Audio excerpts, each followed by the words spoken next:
Hola, hola, buen día, o buenas tardes, o buenas noches, como sea.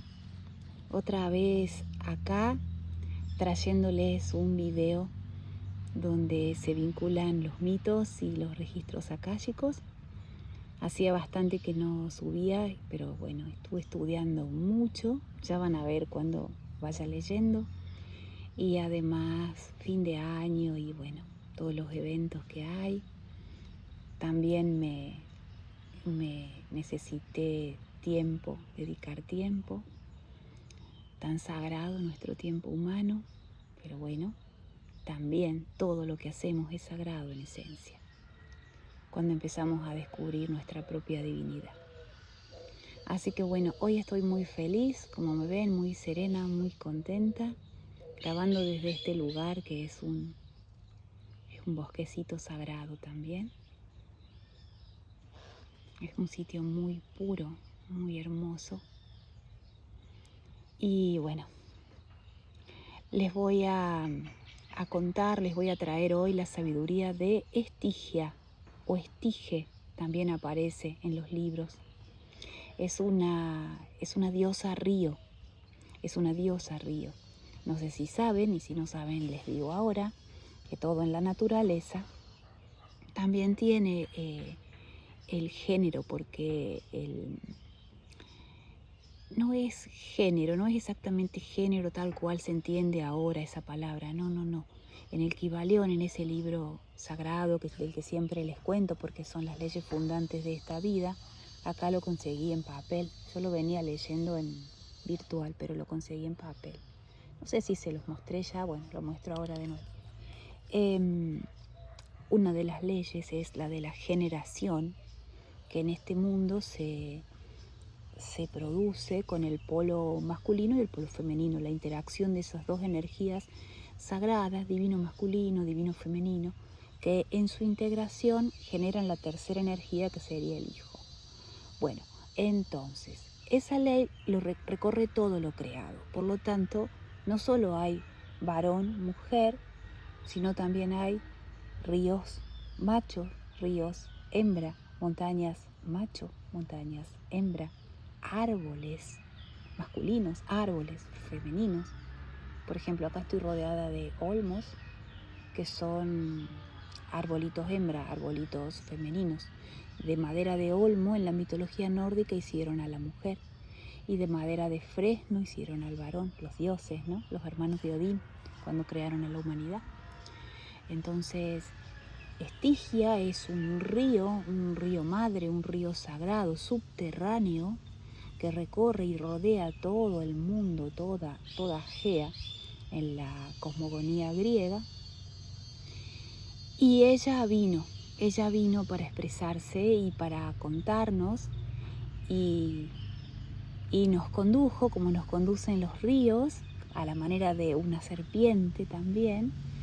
Nos condujo hasta la Vía Láctea, que también es un río de leche, por eso Vía Láctea, de leche, ya les voy a contar por qué.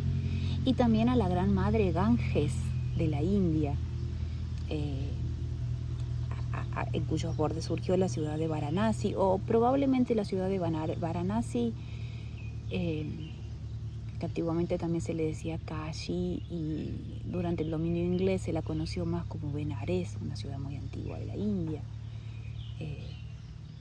que probablemente esa comunidad ya debe haber estado, porque hay un mito donde se cuenta como la madre Ganges, que es un río femenino, una gran madre estelar, baja del cielo a la tierra para formar parte de este mundo acá.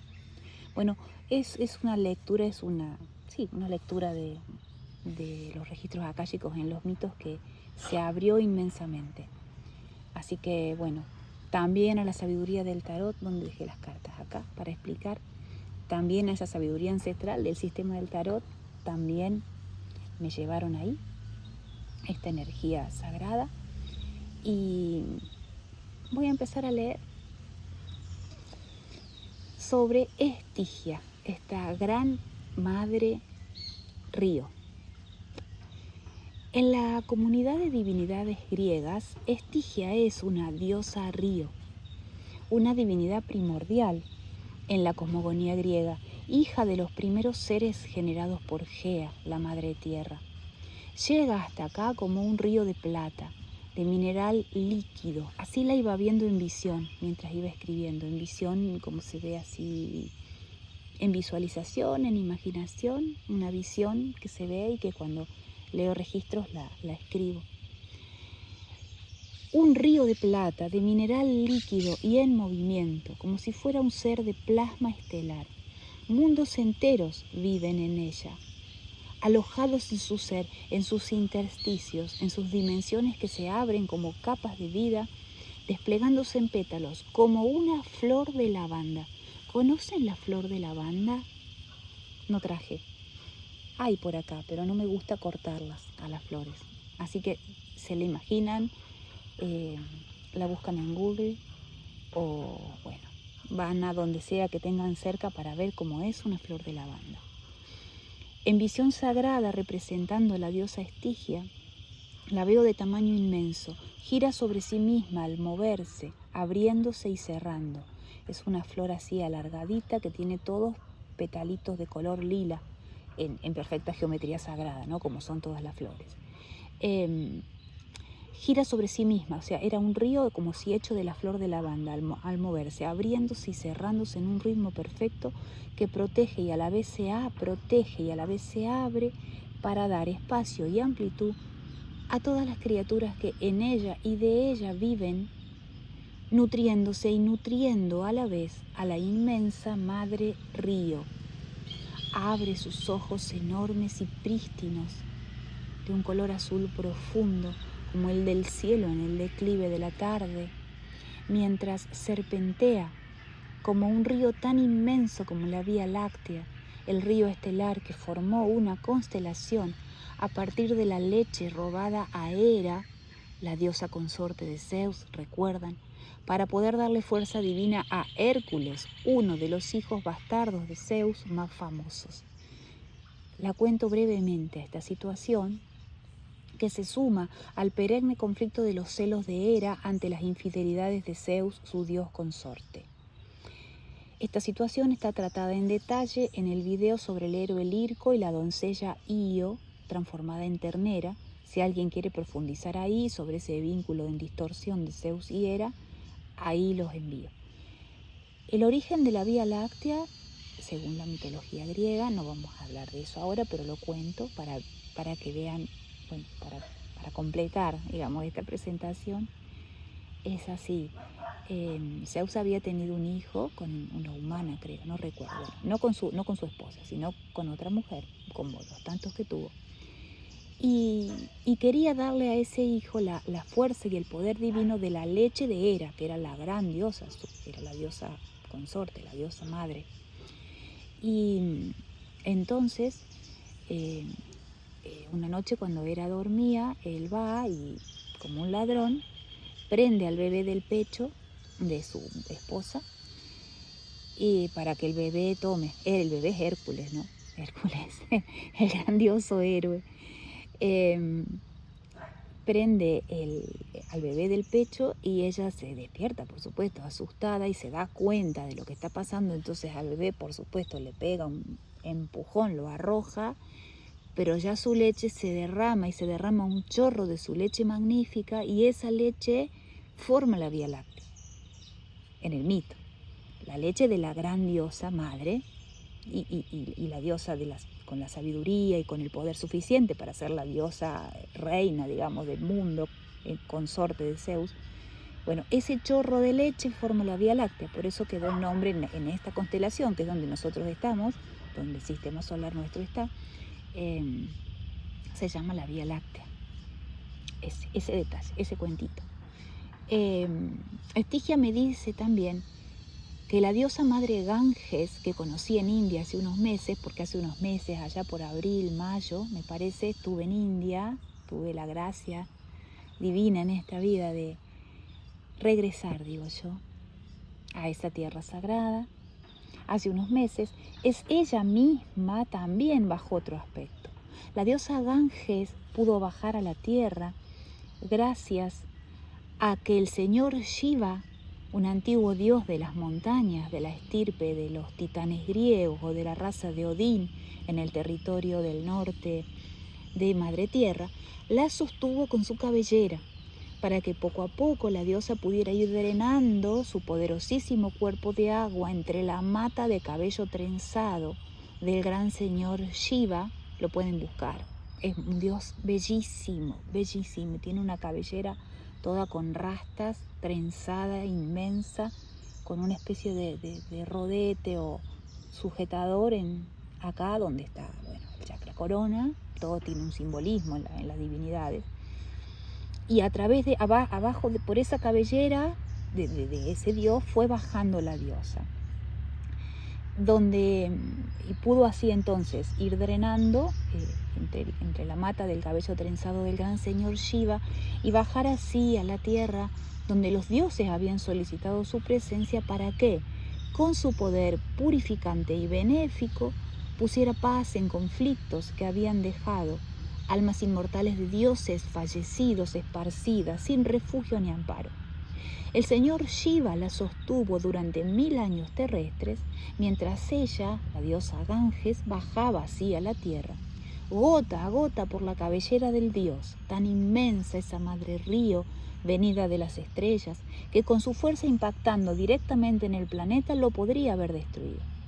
Estigia dice que las diosas ríos celestiales y terrestres expresan y manifiestan en materia el mismo espíritu nutricio de la existencia toda, expresado en el cielo como la Vía Láctea, que es toda una constelación, y la Madre Ganges, las madres estelares, y en la tierra profunda, en el Hades, como se nombra el inframundo en Grecia, que bajo tierra contiene el mundo de los muertos.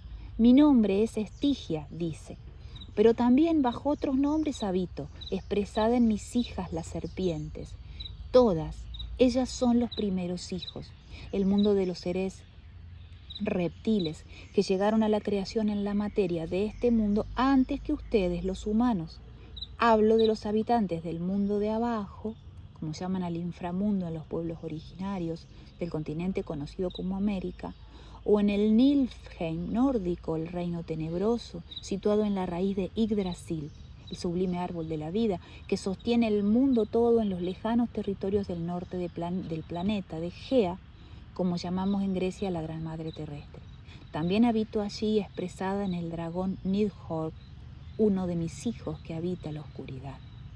También me dice Estigia que les explique ahora que esto sucede en consonancia exacta con la ley sagrada de la correspondencia, que expresa que, bajo la aparente profusión caótica del mundo materia, el mundo de las 1000 cosas, como se dice tan bello en las tierras de la Madre Ganges, para explicar la multiplicidad de la materia, que es inabarcable para la sensibilidad humana, pero limitada en esencia, cada uno de tus cabellos está contado, dijo Jesús el Cristo, para expresar que todo lo creado es sostenido por la divinidad. También la humilde materia, sujeta al declive y a la muerte. En esencia, la ley de correspondencia se expresa con las siguientes sentencias. Como es arriba, es abajo. Entonces aquí, la perfección nutricia de las madres ríos celestiales es exactamente proporcional a la perfección nutricia de las madres río terrestres, como Estigia. Y otra sentencia de esta ley dice, como es dentro, es fuera. Y aquí se los remite a la madre serpiente Kundalini, que explica a la perfección nuestro desarrollo psíquico humano, asistido por la serpiente energética Kundalini, que también explicó la madre maga Cassandra en el video anterior a este. A quien le interese, allá lo remitimos, Estigia y yo. Les dejo un breve dato. Después van allá para profundizar. Pero lo de dentro pertenecería al mundo invisible del cuerpo energético. Eso que sube por los chakras, que ya lo expliqué. Los 7 chakras o ruedas de energía por las que circula nuestra energía vital, que se expresa afuera en nuestras conductas, hábitos, decisiones. Muy bien, muy bien. Y también se aplica aquí en perfección la ley de la polaridad. En el mundo de arriba, en los reinos celestiales, habita la luz, en el mundo de abajo, la tierra sobre y bajo la cual todo tipo de seres sostienen su vida, habita la oscuridad. Luz y oscuridad, las dos cualidades que lo impregnan todo, ambas igualmente necesarias para la completa experiencia del alma humana, que ha decidido experimentarse en un mundo bajo estas leyes sagradas. El detalle de las leyes que nos rigen son 7, lo encuentran en una obra de filosofía hermética de la que hablo en casi todos los videos que hice hasta ahora, porque es fundante.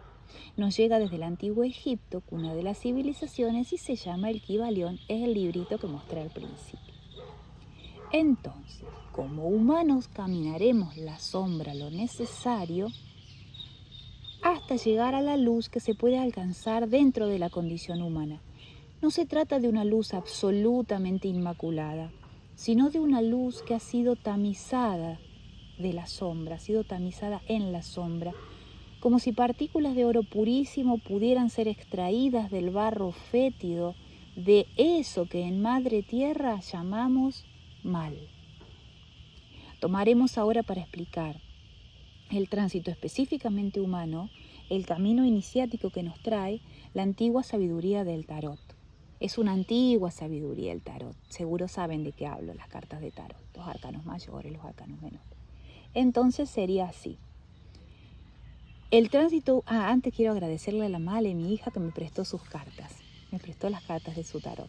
Porque yo lo estudié, escribí un libro de poesía que se llama Tarot hace muchos años, y lo estudié, pero no me llama a leer el tarot, hacer las tiradas de tarot, no. A mí me gustan los registros, yo me siento muy inclinada y como cuido mi tiempo y mi energía, que ya aprendí que son preciosos, me dedico específicamente a esto. Pero eso no quita que lea y estudie y conozca, todo lo que me interesa, ¿no? Todo lo que mi alma me pide.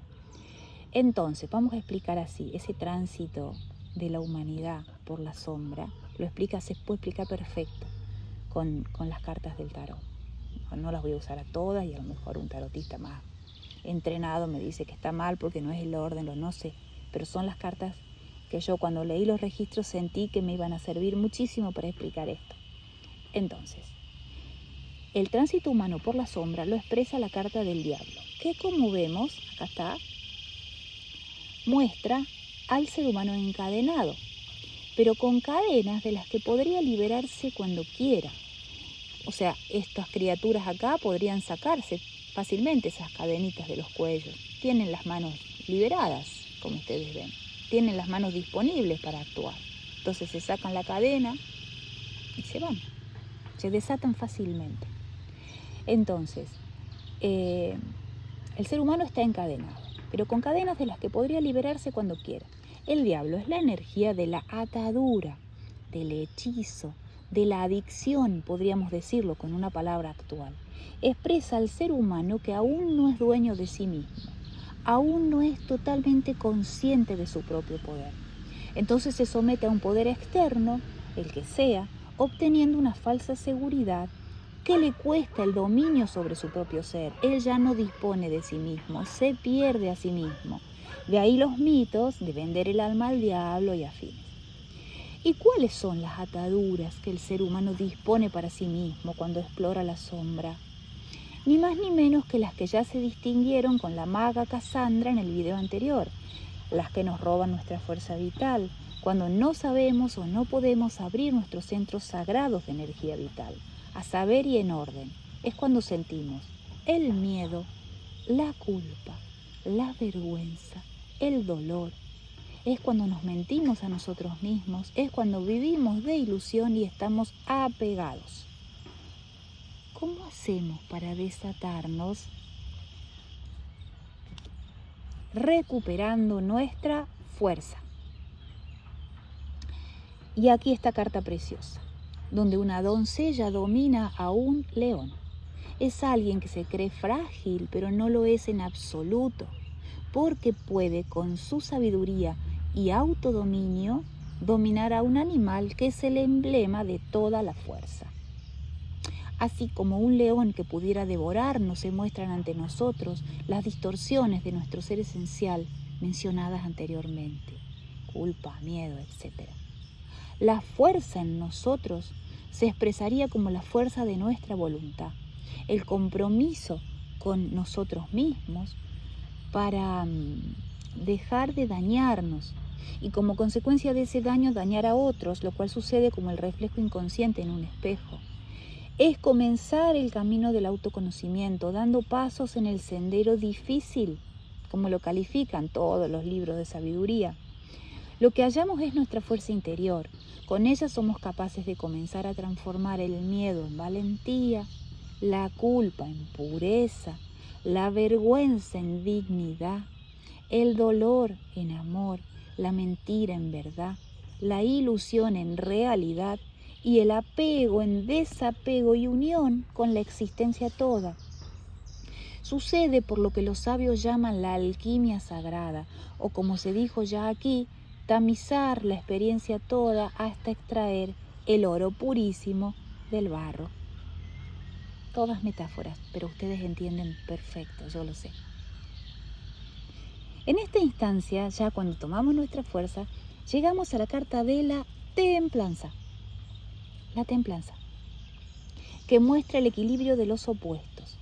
Como vemos, lo representa la figura de un ángel que tiene un pie en el agua y el otro en tierra, como conciliando materias opuestas y complementarias, y mezcla una sustancia que va pasando de una copa a la otra, mixturándose, como si agregándole actos de expiación, arrepentimiento y perdón, se pudieran ir limpiando los hechos de los que nos avergonzamos, que nos lastimaron, en el mismo movimiento de lastimar a otros, ya que la ley del karma o causa-consecuencia es otra de las 7 leyes, expresa que el daño que le causo a otro ser me lo hago también a mí misma. No es gratis herir a los demás, porque todos somos criaturas sagradas de la vida. Para el alma, para ese ser esencial inmaculado que habita en todos nosotros, para el alma, el daño siempre es doble. El daño que causo en el mismo movimiento de hacerlo me lo causo a mí misma. Y solamente se puede romper esa rueda del karma con la tarea de la alquimia interior, que recién podemos empezar a hacer cuando disponemos de nuestra conciencia, que se expresa en la siguiente carta, el sol. Miren qué belleza el sol. Al comenzar la tarea sagrada, la sagrada de la alquimia interior, de rescatarnos a nosotros mismos, que por otra parte somos los únicos que podemos rescatarnos porque tenemos libre albedrío, porque nosotros elegimos la vida que queremos. Entonces nadie nos va a venir a salvar desde afuera. Ya sabemos que el Salvador es una distorsión. Eso está explicado en el video de Faetonte, uno de los primeros que hice con los mitos. Entonces, el sol, al comenzar la tarea sagrada interior propia de cada uno, lo más importante que podemos hacer en esta vida, el sol comienza a salir a lo lejos aún, pero ya es definitivo que saldrá. Nada puede detenerlo, como tampoco nada detiene a un ser humano que por fin, tal vez después de un sufrimiento innombrable, que puede al fin disponer de su fuerza interior. Las flores ya asomaron, en ellas ya se percibe el fruto, que es el pasaje del alma humana de la experimentación de la oscuridad a la experiencia de la luz, a la vivencia de la luz. Para el ser humano no existe la posibilidad de llegar a la luz obviando la sombra. Nosotros llegamos a la luz caminando la sombra, haciéndonos valientes, puros, dignos, amorosos, verdaderos, reales, y así podemos unirnos a la vida toda.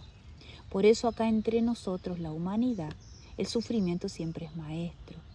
Siguiendo el camino iniciático que expresa la sabiduría del sistema del tarot, de la templanza ascendemos al sol, que expresa el renacimiento. Por eso aparece un niño pequeño, símbolo del alma renaciendo, que ya vivió y murió infinitas vidas, o vivió y trascendió, me gusta decir mejor, por la connotación tan pesada que tiene la muerte en nuestra cultura. Entonces esa es un alma que no nace por primera vez a la vida, sino que renace. Por eso aparece un niño pequeño, símbolo del alma, montando un caballo blanco, es decir, galopando a una vida nueva y con toda la luz disponible para su nuevo caminar en la tierra.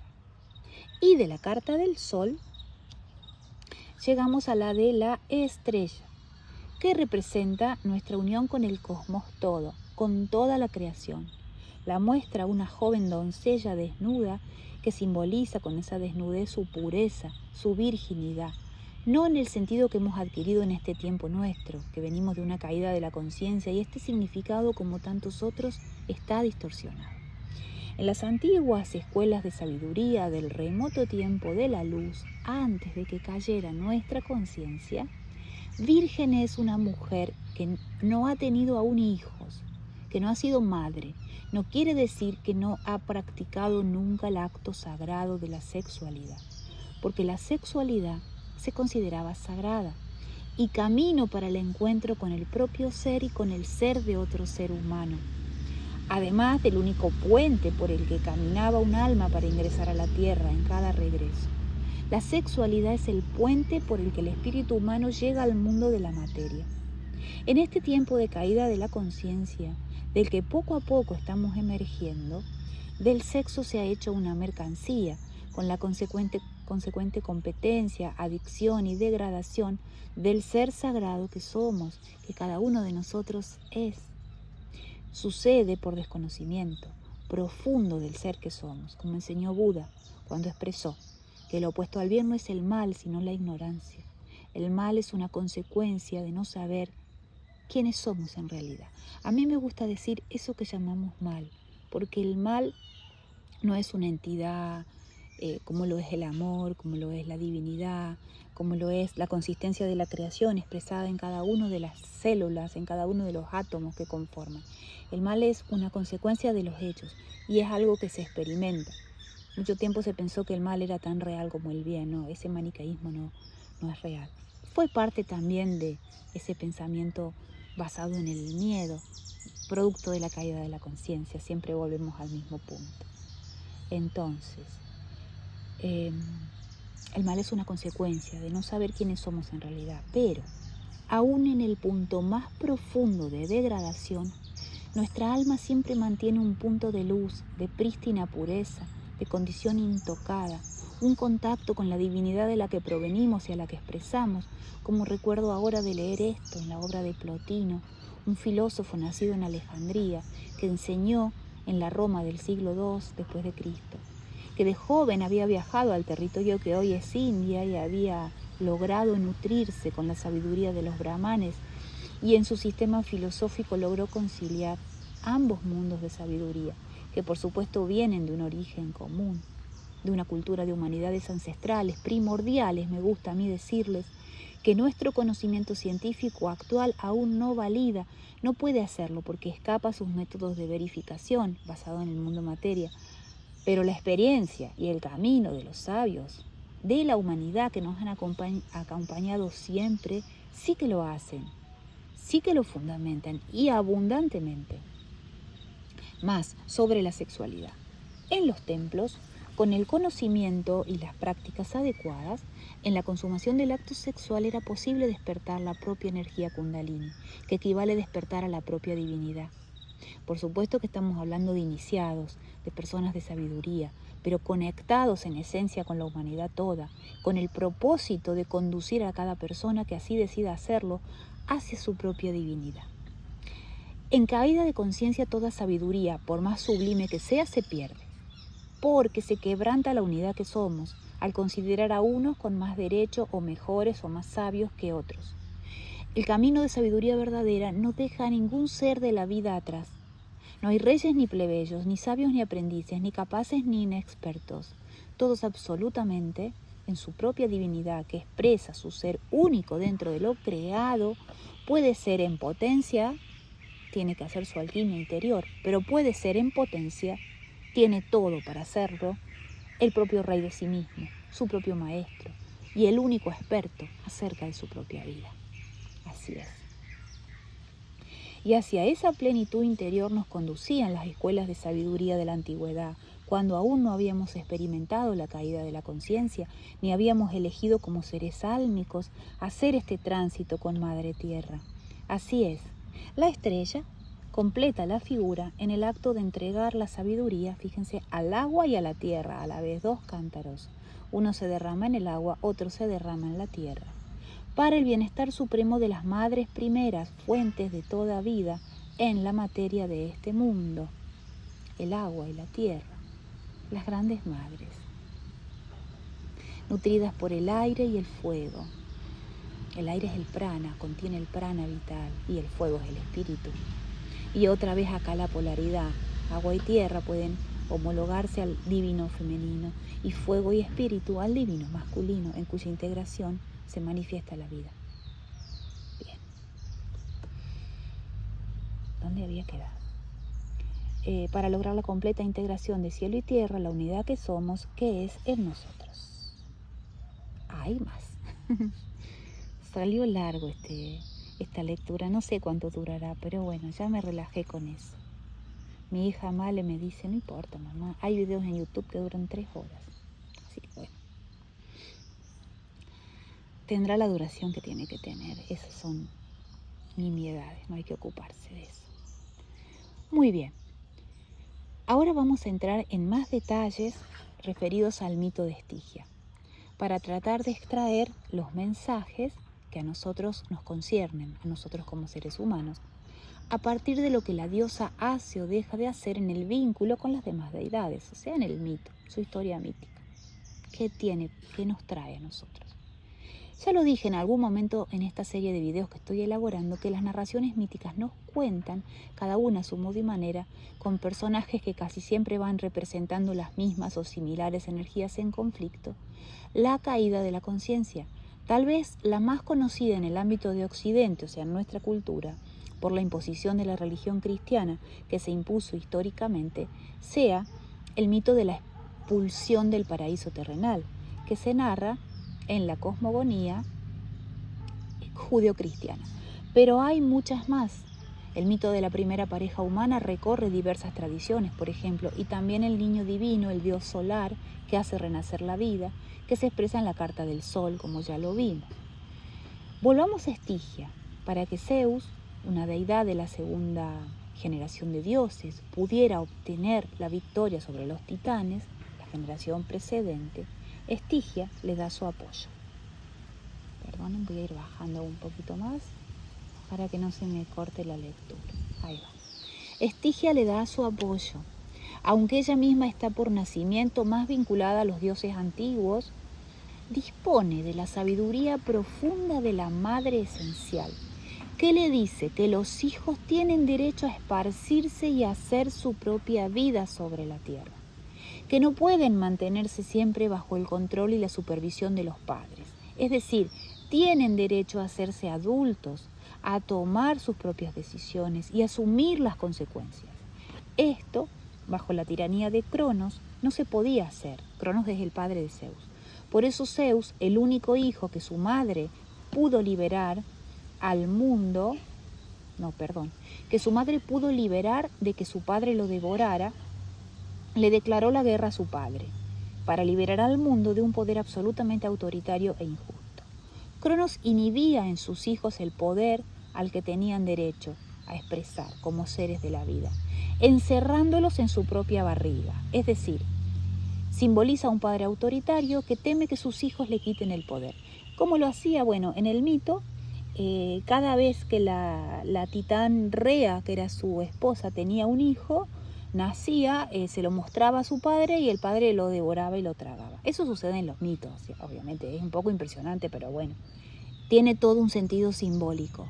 O sea, el padre se devora a sus propios hijos, no los deja crecer, no los deja evolucionar, los tiene bajo su control. Eso significa. Impedía su nacimiento, los mantenía siempre niños, sin poder evolucionar, para que no llegaran a desarrollar el poder suficiente que les permitiera disponer de su propia vida. Un poco a la manera de Urano, o sea, el cielo, que también impedía que sus hijos nacieran manteniéndose con Gea en estado de coito perpetuo, es decir, pegados cielo y tierra, hasta que sucedió ese hecho cruel de la castración, que creo que ya lo conté en el video de Quirón, me parece, que permitió que el cielo se separara de la tierra y emergiera la vida. Entonces, Estigia, con sus acciones, expresa la sabiduría de la madre consciente, para quien todos y cada uno de sus hijos son valiosos, que también lo expresa Gea, es la misma energía Gea. también lo muestra. Cuando Zeus se pone demasiado autoritario, engendra a Titán, que hace tambalear su poder. O sea, la madre consciente quiere el mayor bien para todos sus hijos, absolutamente para todos sus hijos. No soporta que no puedan esparcirse, porque ella los trae con todo su amor y con toda su sabiduría y los planta en el mundo para que esa criatura haga una vida distinta y evolucione. Eso quiere decir la sabiduría de la madre consciente, ¿sí? Por eso Estigia le da a Zeus el apoyo de sus propios hijos, que por supuesto expresan la sabiduría necesaria para lograr la autonomía personal. O sea, lo ponen a Zeus en el camino, los hijos de Estigia, que le permitirán así imponerse la tiranía de su padre, o sea, ganar la guerra de los dioses y ordenar el mundo. Los hijos de Estigia son el celo, que se entiende en este contexto como el cuidado de sí mismo, o sea, ese amor a sí mismo frente a la imposición de otros. En términos actuales podríamos hablar de la autoestima. La victoria, entendida en este contexto como la victoria sobre el propio miedo frente al mundo, la gestión en sí mismo de la valentía y la confianza, que es lo que tuve que hacer yo trabajándome mucho para poder animarme a plantarme acá y hacer estos videos, por ejemplo, porque años quería hacerlo y me costaba un montón, me daba mucha vergüenza, cosa que había que limpiar de mi interior, de mi alma. Entonces, la victoria entendida así como la victoria sobre el propio miedo ante el mundo, la gestión de la valentía y la confianza. Y el poder y la fuerza, que son las habilidades necesarias para gestionar la propia existencia en libertad, sin depender ni verse obligado a negociaciones abusivas que vayan en desmedro del propio valor personal. O sea, Estigia como madre consciente, como una madre río primordial, le dio a Zeus, el héroe, el que iba a ordenar el mundo, las herramientas necesarias para que él pudiera gestionar su propia identidad, ordenar su ser y poder, ordenándose interiormente, ordenar el mundo de afuera. Eso cuenta el mito. Es un camino que todos estamos haciendo todo el tiempo. Por eso los mitos son tan fundantes y tan necesarios para nuestra comprensión, para la comprensión profunda del ser que somos. Todas estas habilidades, estas condiciones, estas superaciones, entendidas desde la luz, son nobles virtudes que desarrolladas configuran una psique dueña de sí misma, con la suficiente capacidad para imponerse a influencias que atenten contra sí misma. Vemos cómo estas narraciones tan extrañas a la lógica en realidad nos hablan, nos recuerdan, me gusta a mí más decir, nuestra esencia, el ser que somos en potencia, el que éramos en luz, libres y nobles, sin interferir en el desarrollo de los demás y sin abandonarnos a nosotros mismos en el camino. Zeus es una divinidad, pero para la potencia creadora que todo lo da a luz, no es más ni menos que cualquier otra criatura de la vida. Ha venido a la vida porque la madre Gea tuvo esa expansión de amor inicial, como también dio a luz al cielo, Urano, que fue después su consorte, y con el que generó la polaridad, que da lugar a la vida, y también la madre de los cíclopes y de Tifón, que era una monstruosidad terrible, y sí también de los hombres. Nosotros, las criaturas débiles, frente a todas estas criaturas de inmenso poder, débiles y de vida breve, pero también es nuestra madre y nos protege. Esta situación hace referencia simbólicamente a lo que en las tradiciones místicas y esotéricas se conoce como el camino del héroe o del guerrero. También aplicaría y sería así: llega a ser un héroe, Zeus llega a ser un héroe porque primero se ha educado para ser un guerrero, que logra superar sus propias debilidades y flaquezas, su estar atado como el hombre bajo el influjo del diablo en el tarot. El héroe sería quien logra, cultivando su propia fuerza, liberarse de las cadenas con las que el diablo lo tiene atado, pero de ninguna manera dominado. Si el ser humano lo desea, puede liberarse, pero claro, para poder liberarse, primero debe cultivar su propia fuerza, acceder a su propio poder. Es el camino del humano que se trasciende a sí mismo y se libera de su propia debilidad. Recupera su propia fuerza que le ha entregado por creerse débil a un poder que creyó erróneamente superior a él. En la historia de Zeus, su propio padre, Cronos, sería para él el personaje del diablo, su propio diablo, del que él debe aprender a liberarse cultivándose a sí mismo en valentía para llegar al honor y a la dignidad. Perdón. Llegar a ser héroe de la propia vida es honrar la vida que nos fue dada. Esta especie de hechizo, bajo el influjo de lo que representa el diablo, en el que probablemente toda la humanidad caiga de un modo o de otro en algún momento de su tránsito en la tierra, es lo que se representa en las antiguas historias con la energía de la monstruosidad, llámese diablo, demonio, oscuridad, sombra, abismo, infierno. Está ahí para que, atravesándola, nos recuperemos a nosotros mismos. Cada quien deberá trascender su propio infierno en esta tierra y regresar a su ser prístino e inmaculado. No hay poder que pueda doblegar a un alma humana, a menos que ella consienta de algún modo, lo elija por libre albedrío. Entonces el héroe, en este caso Zeus, cuando logra doblegar a las fuerzas del caos y organizar el mundo, simbólicamente su mundo propio, porque como es dentro es fuera, las potencias, digamos así, del polo de la oscuridad, se rinden ante él y lo liberan de su influjo y su dominio. El héroe lo es por encontrarse a sí mismo. Y acá una vez más la intuición profunda de las obras de arte. Recuerdo la reflexión sobre el infierno que cierra esa obra magnífica que es Las ciudades invisibles de Italo Calvino. La busqué y dice así. Así termina ese libro, Las ciudades invisibles. Por supuesto, todos los libros que nombro acá los súper recomiendo para la evolución y superación personal. La lectura es un camino. Es un camino, es un camino. Todo lo que hace el ser humano, porque toda la creación es sagrada, también es camino. El mundo del trabajo es camino para aprender las virtudes.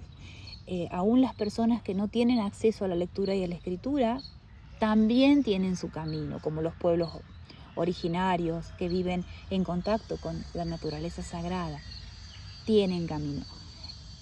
Hay camino sagrado en toda la creación. Por eso es importante también dejar de poner situaciones, caminos por encima. Todo lo que pone por encima algo sobre otra cosa es distorsión de la sabiduría. Es la sabiduría que se torció. Eso hay que empezar a verlo y observarlo, porque está presente en todo. Ok, vamos con Italo Calvino y las ciudades invisibles, que así termina. El infierno de los vivos no es algo que será. Hay uno, es aquel que existe ya aquí. El infierno que habitamos todos los días, que formamos estando juntos. Dos maneras hay de no sufrirlo. La primera es fácil para muchos, aceptar el infierno y volverse parte de él hasta el punto de no verlo más. Es lo que equivale a aceptar, esto agrego yo entre paréntesis, es lo que equivale a aceptar la vida seducida o hechizada atados a las cadenas del diablo, que nos ata las manos siempre están libres para actuar. La segunda es peligrosa y exige atención y aprendizajes continuos, buscar y saber reconocer quién y qué en medio del infierno no es infierno y hacerlo durar y darle espacio. Es el camino del guerrero espiritual, esto lo agrego, capaz de conectar con su fuerza y a partir de ahí, en el camino iniciático, ir escalando hacia la estrella, como ya explicamos. Seguimos con Zeus. Me voy a tomar un matecito, perdonen, porque la voz se me pierde un poco. Y me traje mate. Porque cuando uno va a un bosquecito como este, a la madre natura, necesita llevar agua. Es lo primero que va en el equipaje, agua.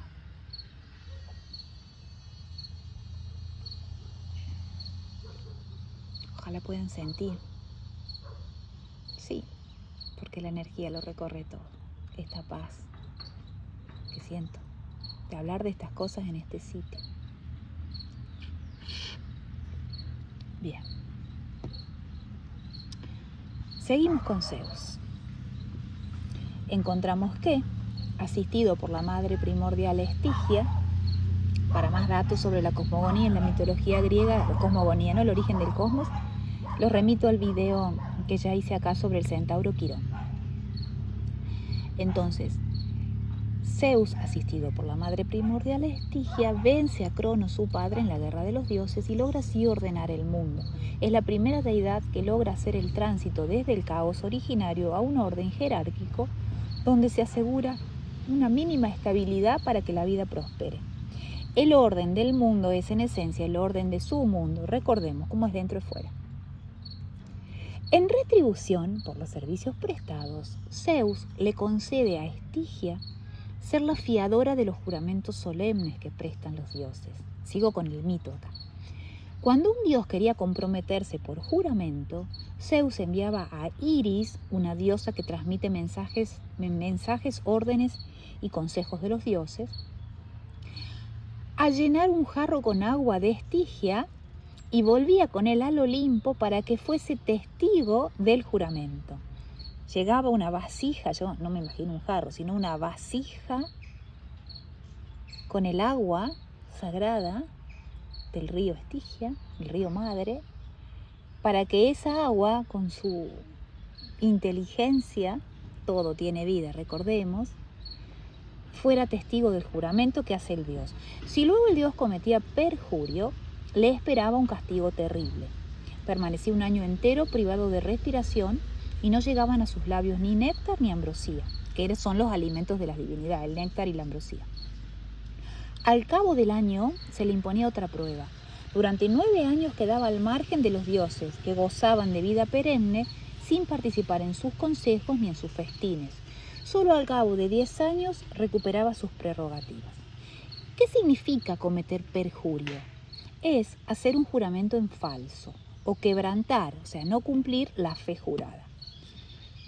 ¿Y cuál sería la fe, la única que importa, la fundante de la que derivan todas las demás, que deberíamos honrar como seres de la vida? Es la fe en conducir nuestra propia vida en dignidad y en alegría, respondiendo a lo que nuestra esencia nos pide, sin causar herida ni a otros ni a nosotros mismos. Recordemos que herir a otros implica, en el mismo movimiento, herirse a uno mismo, porque como es dentro y fuera, según la ley fundante de la correspondencia. Así Estigia nos recuerda la importancia de sostener la coherencia interna, o sea, uno de los primeros trabajos que debemos hacer en nuestro propio autoconocimiento es poner este orden interior, restaurar la coherencia interna entre el decir y el hacer. El decir y el hacer, o sea, lo que decimos y lo que hacemos, que esté en correspondencia, que sea lo mismo, no que digamos otra cosa y hagamos por atrás otra. Eso nos rompe. No es tanto el daño que causamos alrededor, porque cada quien tiene su poder, es el daño de rompernos interiormente, lo grave, de cometer un perjurio, de vivir en perjurio, en desorden, ¿no? Entonces, el decir y el hacer forman parte de una línea recta. Esto lo agrego, me salió mucho leyendo registros a las personas para ayudarlas a ordenarse, porque ese orden fundante es lo que les va a dar, lo que los va a acercar a la paz interior, que es ordenarse desde el sentir, que el sentir no miente, lo que sentimos es genuino, lo sentimos bien o mal con una persona, con una situación, es solo en el acto, o sea, nos viene la información toda a través de nuestro ser. El sentir es lo más genuino, entonces poder ese sentir ponerlo claramente en pensamiento, o sea, que ese sentir, lo digo con mis manos para que sea claro, ese sentir llevarlo directamente en línea recta a mi pensamiento. Siento esto, lo pongo claro, no siento esto, pero no puedo sentir esto porque me enseñaron que está mal, pero no puedo sentir esto porque no me conviene, pero no puedo sentir esto porque si digo esto en el grupo donde yo estoy voy a ser excluido. O sea, toda la cantidad de cadenas que nos hemos tejido a nosotros mismos, ¿no? En el camino de, yo digo, eso que llamamos mal. Entonces, que el sentir es esa autenticidad, esa honestidad intelectual y sensitiva con nosotros mismos, que nuestro sentir, lo que el corazón nos late, vaya con lo que nuestra mente puede pensar. Y acá trabajamos la valentía, porque eso que sentimos y pensamos lo tenemos que hacer en la realidad, para poder expresarnos y plasmarnos y vivir en paz. Porque si nos inhibimos, nos pasa como los dioses, que se ven inhibidos si no cumplen su fe jurada. Entonces, hacemos y además lo decimos, lo expresamos, nos plantamos frente a una vida que probablemente, como está armada la vida, en la civilización que conocemos, nos coercione o nos diga hay que ir por este lado y nos llena de mandatos que quizás no resuenen o no es lo que nosotros sentimos. Entonces, restaurar esa fidelidad a uno mismo, ahí adquirimos la virtud de la fidelidad. Y si somos capaces de decirlo y hacerlo, ¿qué aprendemos? La valentía y el poder. Entonces, restaurar esa línea recta, yo a la gente en registro se lo explico así, desde el corazón, pones coherencia y sos claro, clara, preciso. Le pongo las palabras justas a lo que estoy sintiendo, pienso y siento en corrección con mí misma. Vivo en consecuencia con eso y digo lo mismo. Una coherencia interior, una línea recta, ¿sí? Entonces, con una línea recta en todo nuestro ser. ¿Qué sucede cuando esa línea de perfección se rompe? En el mito se inhabilita la vida de los dioses. Están vivos, pero es como si estuvieran muertos. No les llega, perdón que acá me perdí un poquito, no les llega el goce del vivir, simbolizado en el néctar y la ambrosía, los alimentos de la inmortalidad, y agregaría, bueno, no yo, Estigia, porque estaba leyéndolas a ella, de la inmortalidad y de la felicidad, que acaso sean lo mismo, porque cuando somos felices somos inmortales también. En los instantes de felicidad el tiempo no existe. Si traducimos este lenguaje simbólico al lenguaje actual, podríamos vincular este detalle del mito con síntomas mentales tan frecuentes en nuestra experiencia vital actual como la depresión o la ansiedad, en los cuales es frecuente inhabilitarme a mí misma porque hay inhibición del poder personal y no puedo crear, estoy privada de crear en lo exterior lo que experimento en lo interior, mi deseo, mi sentir. No puedo crear la realidad que quiero crear si estoy en depresión o estoy con ansiedad. Entonces, ¿qué hago? Me ausento de la vida, pierdo el entusiasmo, el corazón sagrado y gozante del vivir. Entro en contradicción conmigo misma y la vida así se detiene, entra en pausa, como se detenía la vida de las divinidades que cometían perjurio. Pienso en las cartas del tarot, en los arcanos sería el arcano del ermitaño y del colgado también. El que le interese sabe de qué estoy hablando. Porque el perjurio no es esencialmente contra los demás, sino contra nosotros mismos. Cuando mentimos, no mentimos a los otros, aunque eso parezca. En realidad nos mentimos a nosotros mismos, atentamos contra nuestra sagrada verdad. La mentira solo puede lastimar la integridad psíquica del mentiroso. Recuerden aquí, quienes siguen estos videos, en el anterior, donde canalizamos a Cassandra y hablamos de la serpiente y la energía kundalini, cómo se bloqueaba el quinto chakra, el de la expresión y la creatividad, que está vinculado con la glándula tiroides, ¿no? Acá, en la garganta, se bloquea justamente con las mentiras que nos decimos a nosotros mismos. Quien le interese ya sabe, ahí está la info, más en detalle. Otra situación del mito, que en las aguas de Estigia, la diosa Oceánide Tetis introdujo a su hijo Aquiles, el famoso Aquiles de la guerra de Troya, que nació mortal porque la diosa se había casado con un rey, un mortal, no un dios, y lo sumergió para preservarlo justamente del daño de ser un mortal como su padre. No logró transformarlo en inmortal como lo era ella misma, pero sí consiguió preservarlo de daño en todo su cuerpo, menos en el talón, que es de donde ella sostuvo a la criatura recién nacida para poder sumergirla en las aguas terribles de la diosa del inframundo. ¿Qué hizo Tetis cuando nació su hijo Aquiles?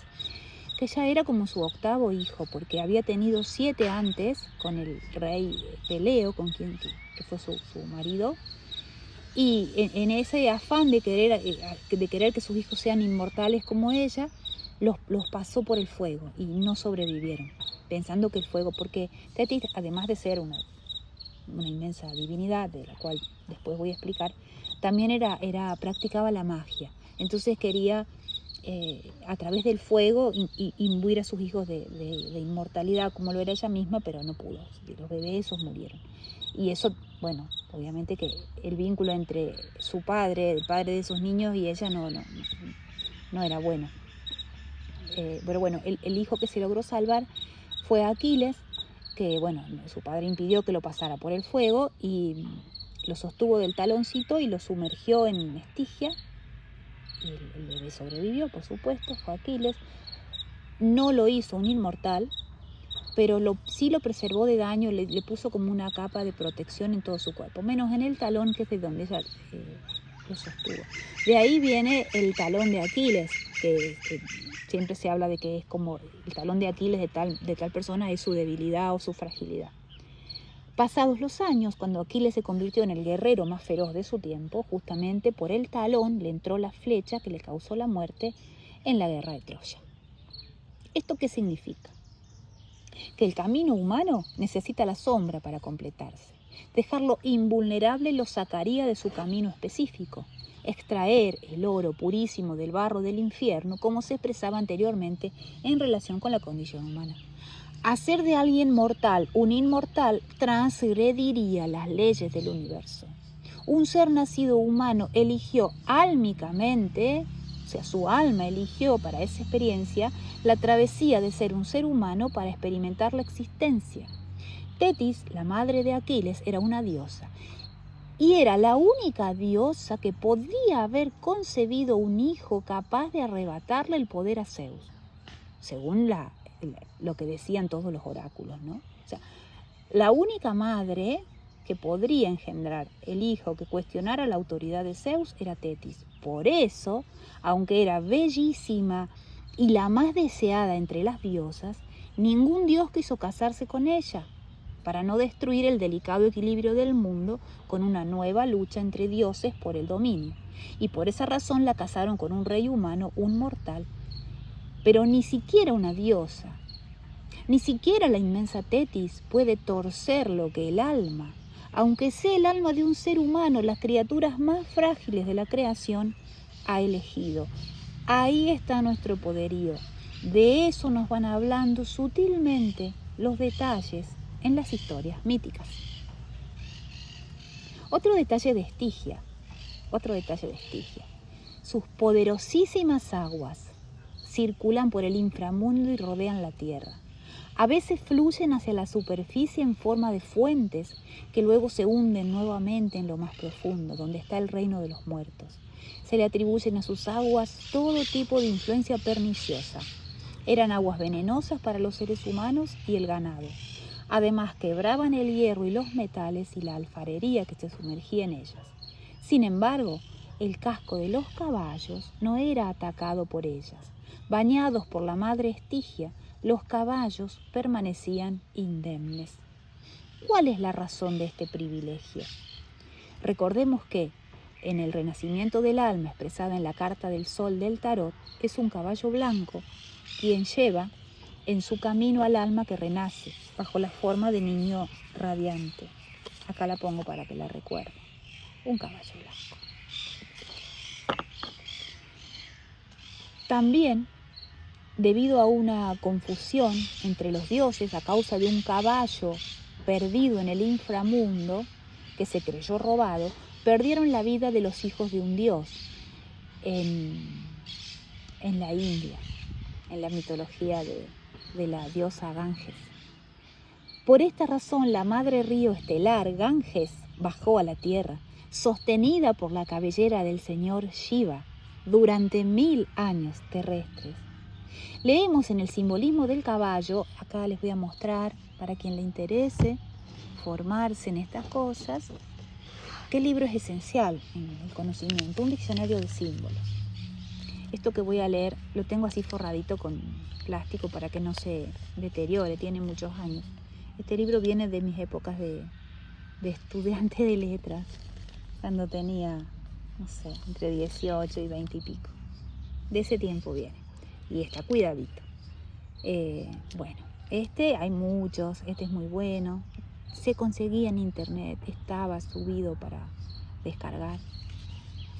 Miren, es un libraco tremendo. Pero acá está el simbolismo acá está para estudiar, bueno, el simbolismo de muchísimos objetos, situaciones, seres, divinidades. Y es profundísima sabiduría. ¿Qué les voy a decir? Profundísima sabiduría. Bueno, yo busqué el caballo porque no entendía por qué. Entonces, bueno, recordé ahí está cuál es el simbolismo del caballo, ¿no? ¿Qué significa tradicionalmente? ¿Dónde quedé? Leemos en el simbolismo del caballo, el libro que les mostraba, que una creencia que parece anclada en la memoria de todos los pueblos asocia originalmente el caballo a las tinieblas del mundo profundo, del que surge galopando como la sangre en las venas, desde las entrañas de la tierra o los abismos del mar, hijo de la noche y del misterio, ese caballo arquetípico es portador a la vez de muerte y de vida, ligado al fuego, destructor y triunfador, y al agua, alimentadora y asfixiante. Como ven, la ley de polaridad se manifiesta en todo, ¿no? Entonces, claro, lo que me viene ahora leyendo esto es que el caballo, como ser primordial, es también un hijo de la madre Estigia. La madre Estigia no lo lastima porque es su hijo que la transita, claramente. Sigo con, esto lo saqué del diccionario de símbolos. Los psicoanalistas ven en el caballo el símbolo del psiquismo inconsciente o de la psique no humana, o sea, lo que traemos del origen profundo. Arquetipo próximo al de la madre. Y no hemos hecho otra tarea en esta lectura específica que hundirnos en las grandes madres terrestres y estelares conducidos por Estigia. Memoria del mundo, bien del tiempo, porque está ligado a los grandes relojes naturales, también a la impetuosidad del deseo. Pero la noche conduce al día y se llega a que el caballo, siguiendo este proceso, abandona sus oscuridades originales para elevarse hasta los cielos en plena luz. Vestido con blanca vestimenta de majestad, deja de ser lunar y terrestre para convertirse en solar y uránico. Urano, recordemos, es el cielo. Habitante del país de los dioses y los héroes. Este blanco caballo celeste, el de la cartita que les mostré recién, el sol, que aquí está, sol, solecito, ese caballo blanco, uránico, celestial, ¿sí? Habitante del país de los dioses y los héroes, representa el instinto controlado, dominado, sublimado, según la ética nueva, es la más noble conquista del hombre. Bueno, con otras palabras, lo que venimos hablando de la alquimia interior.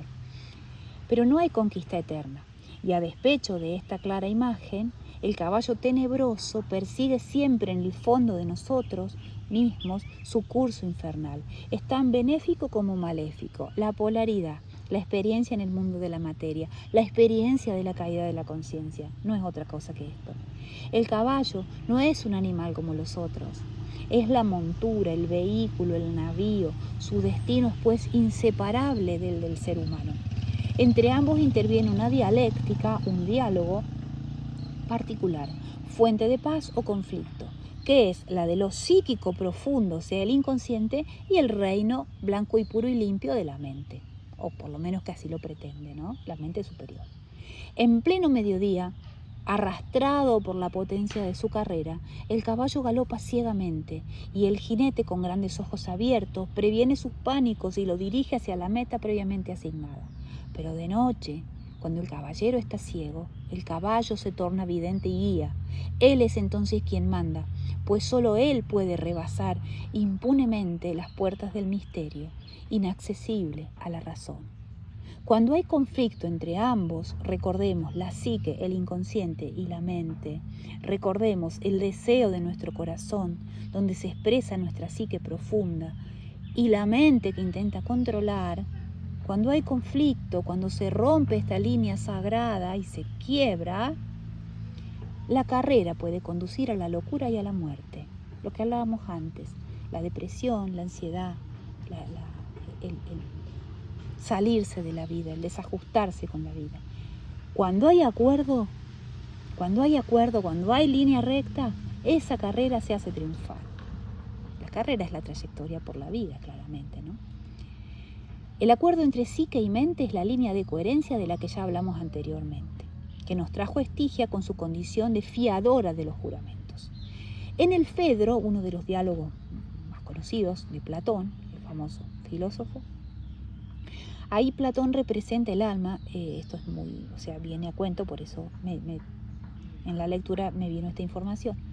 Platón representa el alma humana como conductora de un carro tirado por dos caballos, uno que tiende a hundirse en la tierra, el inconsciente, la sombra, y otro que tiende a elevarse hacia el cielo. Van unidos, siempre, la polaridad. Ser un buen conductor de ese carro, o sea, nuestra alma, para que sea una buena conductora de ese carro que es nuestra vida, es nuestro camino en la vida, lo logra atendiendo y conjurando ambas fuerzas contrarias, es decir, lograr hacer la alquimia sagrada de la fidelidad a nosotros mismos. Bueno, 1 hora 5 minutos. Señores, señoras, jóvenes, muchachos y muchachas, todos los aquí presentes. Y para ir cerrando esta lectura, voy a leerles el sacrificio del caballo, brevemente, de un texto sagrado de la India que estoy leyendo, que me emocionó profundamente cuando lo leía, y hacer esta lectura me lo recordó, la Madre Estigia me lo recordó. Es este libro, los Upanishads, son doctrinas secretas de la India, está traducido, son investigadores de mucha seriedad, no sé si, él creo que ya falleció, ella no, investigadores del CONICET que han trabajado en difundir, primero traducir, conocer el sánscrito y los idiomas necesarios para hacer un trabajo científico en humanidades serio.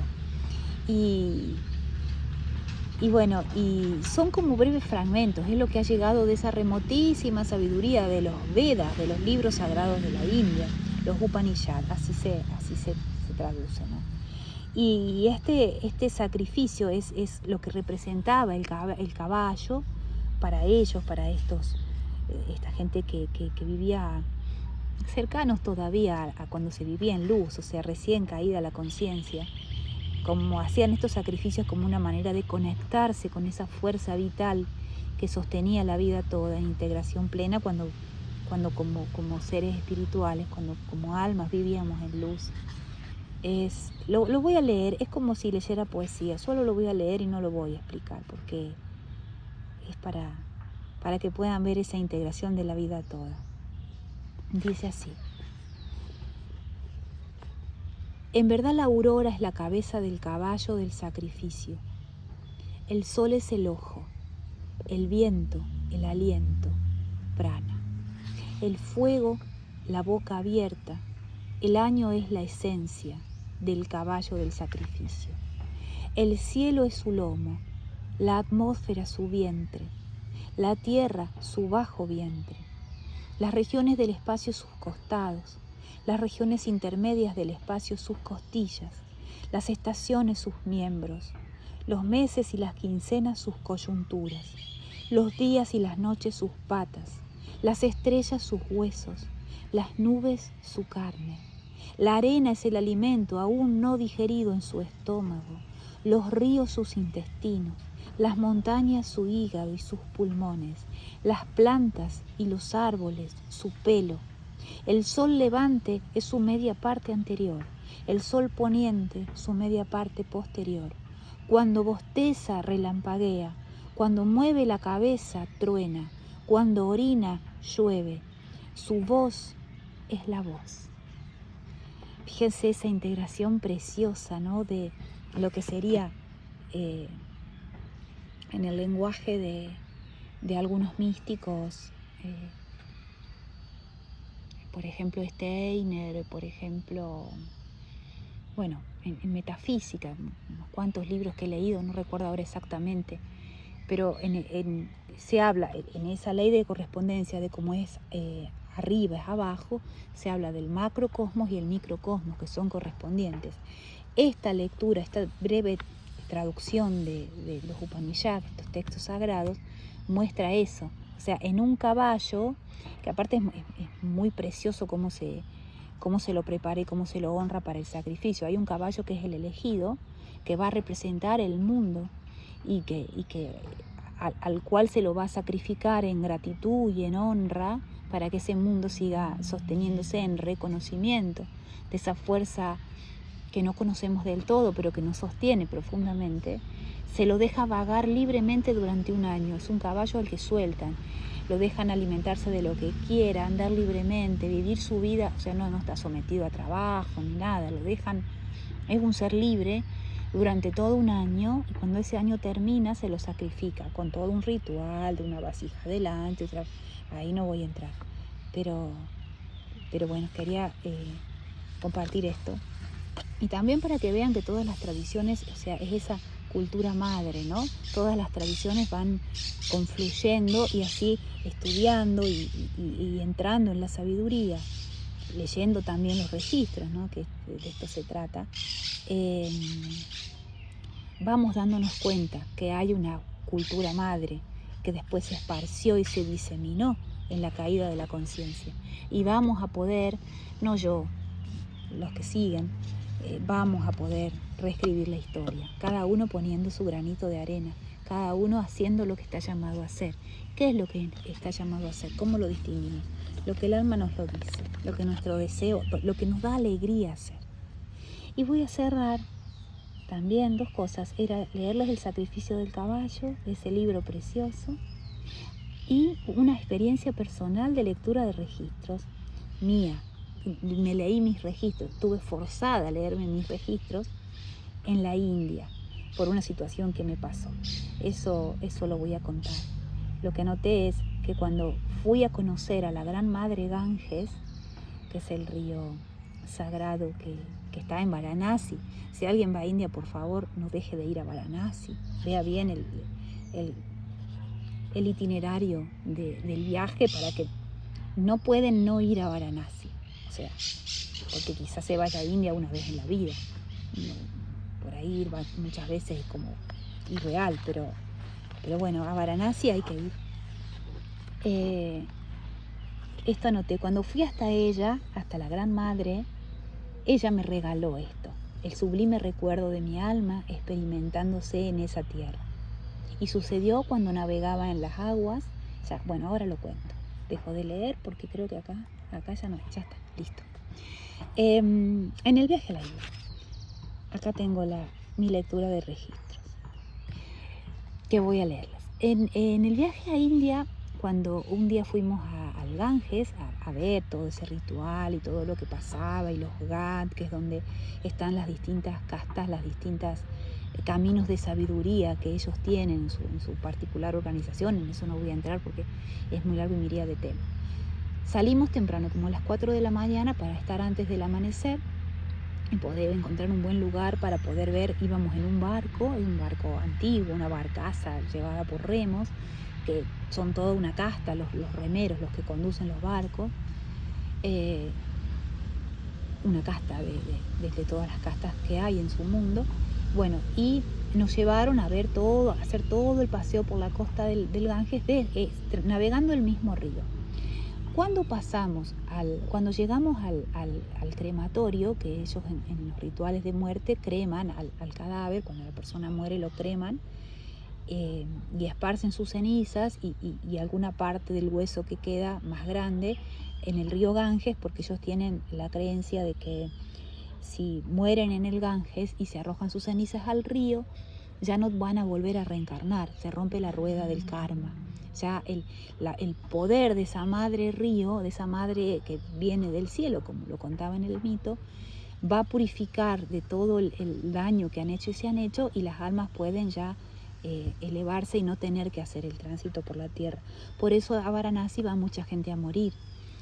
Hacen caminatas, a lo mejor caminan y se cruzan el país con sus báculos y sus básicas para el agua. Están los monjes, las personas así que abandonan su vida mundana, digamos, y se entran en la vida sagrada, se hacen caminantes, y cuando se ven cerca al final, lo sienten, van al Ganges a morir, para que ya no tener que reencarnar. Bueno, y cuando pasamos frente al crematorio, se sentía como un olor a cuerpo quemado, un olor fuerte, irritante. Se sentía por ahí, el viento que venía traía ese aroma. Y bueno, el guía nos explicaba todo esto y pasó. Seguimos el paseo, terminamos, regresamos al hotel cerca del mediodía, almorzamos y nos dieron tiempo libre para descansar, dormir una siesta. Durante todo ese tiempo yo después me di cuenta, tomé conciencia, yo tenía impregnado acá Y ahora que lo cuento lo recuerdo y empiezo a tragar saliva, impregnado como en el fondo de la nariz ese olor. No se me iba fuerte y hasta me irritaba los ojos, me hacía saltar las lágrimas. Y había pasado mucho tiempo y yo era toda la garganta irritada y fuerte. Y bueno, y le preguntaba ahí a mis compañeras de viaje, a la Male inclusive, fue conmigo mi hija mayor, si es, me acuerdo, y la memoria celular, porque es así, me está ardiendo la garganta. Si ellas también estaban así molestas por el aroma, y entonces ellas sorprendidas me dicen, pero Eda, ¿qué olor? Lo habían sentido y no todas, algunas lo habían sentido, porque estábamos lejos. O sea, solo me estaba molestando a mí. Por supuesto, cuando nos fuimos a dormir la siesta, yo no me podía dormir con esa irritación, entonces dije, ¿qué hago? ¿Qué herramientas tengo? Y bueno, me leo los registros. Accedo al conocimiento que mi alma tiene sobre esto y resuelvo la situación. Les voy a leer la lectura, porque yo siempre canalizo escribiendo, por eso escribo esto. Pregunté. Perdonen que me voy a tomar un mate. Está ahí, La memoria de lo vivido está ahí y se expresa en el cuerpo. Esto es memoria celular. Hay una técnica para sanación de las memorias celulares. Yo me lo hice 2 veces cuando inicié el camino, ¿no? Hace unos años ya. Lo pueden hacer. Se van limpiando las células. Hay técnicas que son técnicas físicas, con aromas, con masajes, tocando puntos sensibles en el cuerpo. Háganlo si así lo sienten. Tengo la garganta irritada. Cada vez que hablo cuento esto, pero lo quiero contar. Siento que es necesario contarlo para que cada vez más personas se acerquen a su propia paz interior, a conocer lo mucho más que somos, además de esta vida que vemos en superficie. Pregunté, conectada con mis propios registros, ¿no? ¿Por qué me dura el olor y el raspado del humo de las cremaciones luego de ir a presenciar la ceremonia? Y esto me respondió: es un recuerdo de tu cuerpo, un recuerdo de tu alma infinita en tu cuerpo transitorio. Has quemado cuerpo justamente ahí. Eras un ser experto, un maestro del fuego. ¿Y cómo has sido?, repregunto. Pacífico. Correcto has sido. Eras un ser que cumplía su tarea correctamente, un leal servidor del Dios y de los señores. Después, muchas vidas después, fuiste Brahman y llegaron las prácticas y las enseñanzas de lo divino. Pero tú ya habías aprendido lo divino cuando quemabas los cuerpos. Sabías disponer la madera.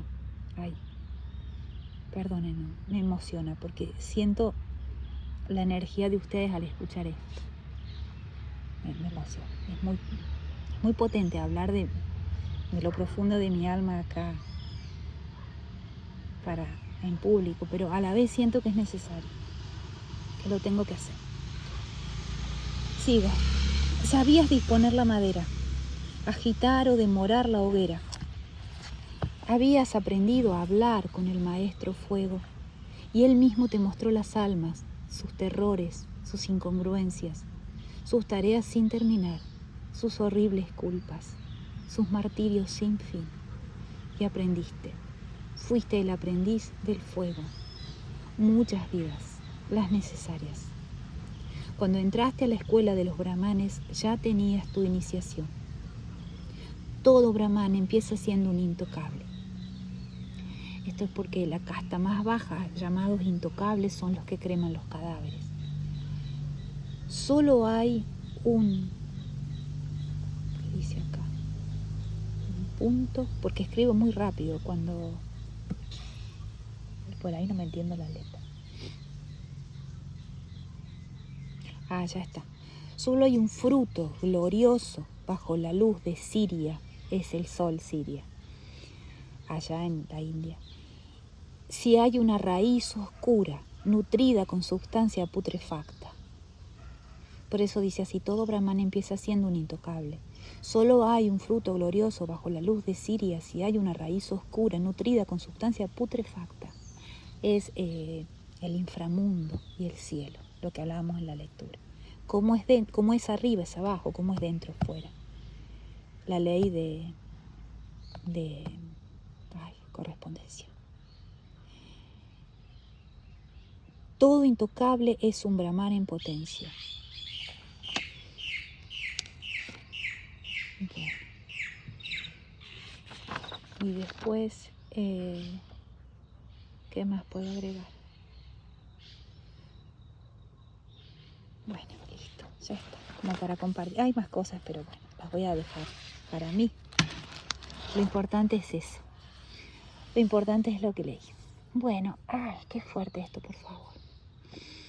Es increíble, porque yo estoy hablando acá ante una cámara, todavía ni subí el video, pero obviamente que lo voy a subir, esto no se detiene. Y siento una conmoción y estoy profundamente conmovida por haberles leído ese fragmentito de mi lectura. Pero a la vez es necesario, porque ustedes son parte de mí, yo soy parte de ustedes. Todos somos uno y todos somos todos. Ok. Nos vemos la próxima. Espero que sea pronto. Será cuando tenga que ser porque los tiempos siempre son perfectos. Chao.